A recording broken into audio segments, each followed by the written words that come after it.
अमरावती मतदारसंघामध्ये रणजित पाटलांना आघाडी मिळाल्याचं आपल्याला दिसतंय। आघाडीचे उमेदवार संजय खोडकेंना फक्त 6000 मतं मिळाल्याचं कळत आहे। रणजित पाटील यांना पहिल्या फेरीत 18000 मतं मिळाली आहेत। भाजपचे पाटील तब्बल 12000 मतांनी आघाडीवर आहेत।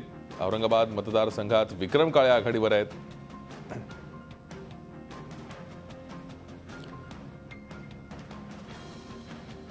आपण अधिक माहिती घेऊयात। आमचे प्रतिनिधी राजेश सोनोने अमरावतीहून आपल्या संपर्कात आहेत। राजेश, काय सध्या परिस्थिती आहे?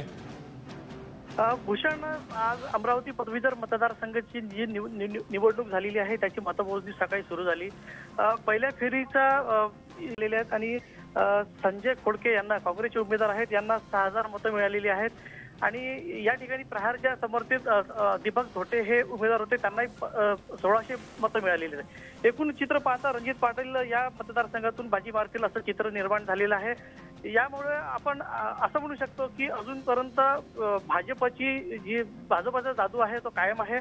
अजूनपर्यंत भाजपचे उमेदवार कुठल्याही परिस्थितीत निवडून येत आहेत। याही मतदारसंघामध्ये रणजित पाटील हे निवडून येतील। धन्यवाद राजेश या सविस्तर माहितीसाठी। आपण जाऊयात औरंगाबादला। आमचे प्रतिनिधी विशाल करोळे सध्या आपल्याबरोबर आहेत। विशाल, औरंगाबाद मतदारसंघामध्ये कशी परिस्थिती आहे? कोणता उमेदवार आघाडीवर आहे आणि साधारण हा निकाल कधीपर्यंत स्पष्ट होऊ शकेल? भूषण, मराठवाडा शिक्षक मतदारसंघाच्या या निवडणुकीत काँग्रेस आणि राष्ट्रवादी काँग्रेसचे आघाडीचे उमेदवार विक्रम काळे आघाडीवर आहे। जेव्हा पहिला राऊंड संपला होता त्यावेळेस विक्रम काळेंकडे पहिल्या पसंतीचे 30000 मतं होती, तर भाजप पुरस्कृत सतीश पत्की यांना 12500 मतं होती। आता दुसऱ्या राऊंडला मतमोजणीला सुद्धा सुरुवात झाली आहे आणि त्यातही आघाडीचे उमेदवार विक्रम काळे आघाडीवर आहे असं चित्र दिसतंय।